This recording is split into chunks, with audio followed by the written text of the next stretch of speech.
Hello dear students.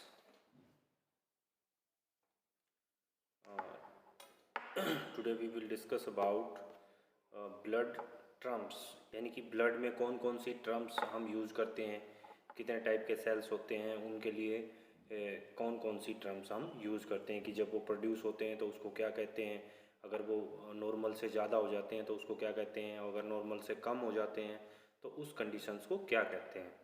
तो आप सभी को ये पता ही है कि ब्लड में कौन कौन से सेल्स होते हैं। ठीक है, ब्लड वेसल्स है जिसके अंदर से हमारा ब्लड मूव करता है। ठीक है, ब्लड के अंदर white blood sales, red blood sales और प्लेटलेट्स, ये तीन तरह के सेल्स इसमें पाए जाते हैं। ठीक है, तो आज हम जो है ब्लड टर्म्स के बारे में स्टडी करेंगे कि कौन कौन सी टर्म्स हम इसमें यूज़ करते हैं। ठीक है, तो फर्स्ट है हमारी एरिथ्रोपोइसिस। एरिथ्रो यानी कि रेड ब्लड सेल्स, पोइसिस का मतलब होता है प्रोडक्शन। ठीक है, तो एरिथ्रोपोइसिस क्या होगी, production of red blood cell called erythropoiesis, कि जब रेड ब्लड सेल की प्रोडक्शन होती है उस प्रोसेस को क्या कहते हैं हम, एरिथ्रोपोइसिस। उसके बाद होती है एरिथ्रोसाइटोसिस।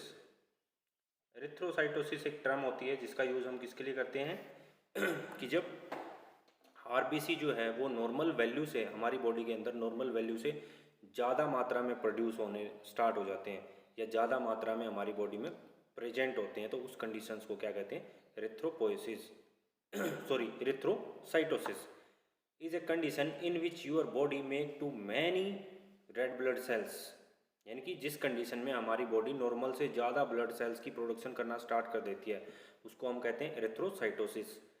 और ये कब होता है, इस कंडीशंस को कब अक्योर होती है हमारी बॉडी में, ये पॉलीसाइथीमिया कंडीशन में, यानी कि एक डिफेक्ट होता है हमारी बोन मैरो के अंदर जिसमें क्या होता है कि लॉट ऑफ सेल्स हमारी बॉडी में प्रोडक्शन होना स्टार्ट हो जाते हैं, प्रोड्यूस होना स्टार्ट हो जाते हैं, जिसमें कि नंबर ऑफ सेल्स जो है वो बढ़ जाते हैं। उसके बाद दूसरी कंडीशंस होती है इसमें एरिथ्रोसाइटोपिनिया। एरिथ्रोसाइटो यानी कि रेड ब्लड सेल, पीनिया यानी कि कम होना, नॉर्मल वैल्यू से कम हो जाना, कॉल्ड एरिथ्रोसाइटोपिनिया। द प्रोसेस या the presence of decrease number of the erythrocytes in the blood called erythrocytopenia, यानी कि वो प्रोसेस जिसके अंदर हमारी बॉडी में रेड ब्लड सेल्स कम हो जाते हैं या उनकी प्रोडक्शन कम हो जाती है, तो उस कंडीशंस को क्या कहते हैं, एरिथ्रोसाइटोपिनिया। और ये कब होता है या ये किस कंडीशंस को अक्योर करता है, तो ये एनीमिया को प्रोड्यूस करता है, या एनीमिया की कंडीशंस में हमारी बॉडी में रेड ब्लड सेल्स की क्वांटिटी कम हो जाती है नॉर्मल से। उसके बाद है बात करते हैं हम सेकंड जो हमारे सेल्स हैं, वाइट ब्लड सेल्स, जिसको हम ल्यूकोसाइट भी कहते हैं। तो उसके प्रोडक्शन का जो प्रोसेस है उसको, उसके लिए टर्म्स हम यूज़ करते हैं leukopoiesis. Production of white blood cells called leukopoiesis, यानी कि जब वाइट ब्लड सेल्स की प्रोडक्शन होती है, डिफरेंट डिफरेंट स्टेज में से गुजर के जब वाइट ब्लड सेल्स प्रोड्यूस होते हैं स्टेम सेल से, तो उसको कहते हैं ल्यूकोपोइसिस।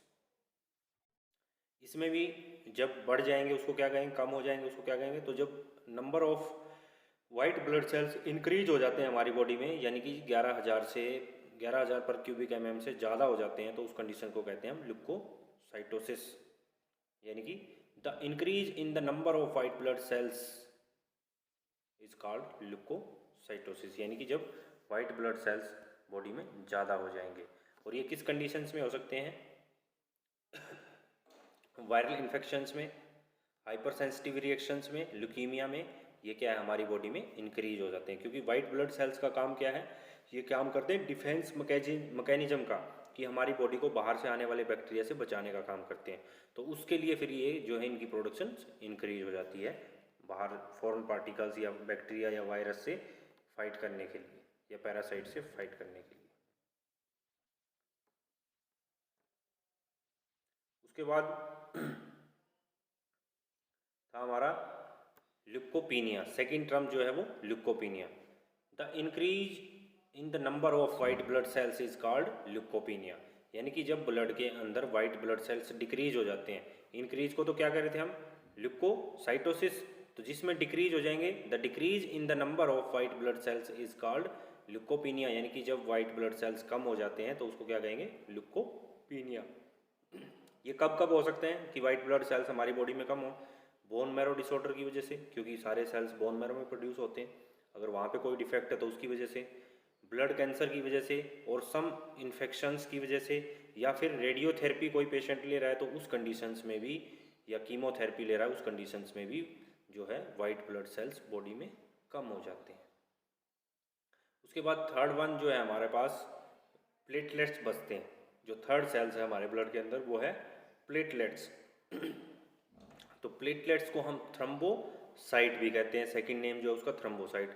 तो थ्रम्बोपोइसिस, प्रोडक्शन ऑफ प्लेटलेट्स कॉल्ड थ्रम्बोपोइसिस, यानी कि प्लेटलेट्स की प्रोडक्शन, जब स्टेम सेल से प्लेटलेट्स की प्रोडक्शंस होती है, जब वो डिफरेंट डिफरेंट स्टेज में से गुजरता है, मेगा कैरियोसाइट बनता है, फिर मेगा कैरियोसाइट ब्लास्ट होता है, उसके बाद फिर उससे प्लेटलेट्स बनते हैं। तो प्लेटलेट्स बनने तक के प्रोसेस को क्या कहते हैं? थ्रम्बोपोइसिस। उसके बाद thrombocytosis, thrombocytosis an increase in the number of platelet in the blood. ठीक है, कि ब्लड के अंदर प्लेटलेट्स की नॉर्मल वैल्यू से ज़्यादा हो जाना, यानी कि 4 लाख पर क्यूबिक एमएम से ज़्यादा हो जाना क्या कहलाएगा? थ्रम्बोसाइटोसिस। ये ब्लड डिसऑर्डर की वजह से हो सकता है, कैंसर की वजह से हो सकता है, किडनी फेलियर की वजह से हो सकता है, और विटामिन B12 की डेफिशिएंसी की वजह से भी थ्रम्बोसाइटोसिस हो सकता है। ठीक है, उसके बाद इसकी भी एक टर्म्स होती है जिसमें ये कम हो जाते हैं, उसको बोलते हैं थ्रम्बोसाइटोपिनिया। ठीक है, जिसके अंदर प्लेटलेट्स नॉर्मल वैल्यू से कम हो जाते हैं, थ्रम्बोसाइटोपिनिया कहते हैं उसको। A reduction in the number of platelet is in the blood called thrombocytopenia, यानी कि जब ब्लड के अंदर नॉर्मल वैल्यू से कम हो जाते हैं प्लेटलेट, 1.5 लाख से कम हो जाते हैं, तो उस कंडीशंस को क्या कहते हैं? थ्रम्बोसाइटोपिनिया। ये कब होता है? बोन मैरो डिजीज़ की वजह से हो सकता है, ये भी HIV कंडीशंस में हो सकता है, एप्लास्टिक एनीमिया में हो सकता है, लुकीमिया में हो सकता है। ठीक है, कि वो सभी कंडीशन जिसमें प्लेटलेट डाउन हो जाते हैं। ठीक है, तो इस तरह से ये हमने कुछ टर्म्स पढ़ी हैं ब्लड सेल्स की। ठीक है, कि ब्लड की के अंदर जो सेल्स होते हैं उनके ज़्यादा होने को के लिए कौन सी टर्म्स यूज़ करेंगे, कम होने के लिए कौन सी करेंगे, उनके ब्लड उनकी प्रोडक्शन के लिए कौन सी टर्म्स यूज़ करेंगे। तो होप सो गाइज आप सभी को ये अच्छे से समझ में आया होगा, और जिसने चैनल को सब्सक्राइब या बेल आइकन को प्रेस नहीं किया है वो उसको बेल आइकन को प्रेस करे, चैनल को सब्सक्राइब करे, ताकि आपको अपकमिंग जितनी भी वीडियो हों वो आपको मिलती रहे। और किसी की कोई क्वेरी है तो वो कमेंट बॉक्स में अपना मैसेज छोड़ सकता है। Thank you.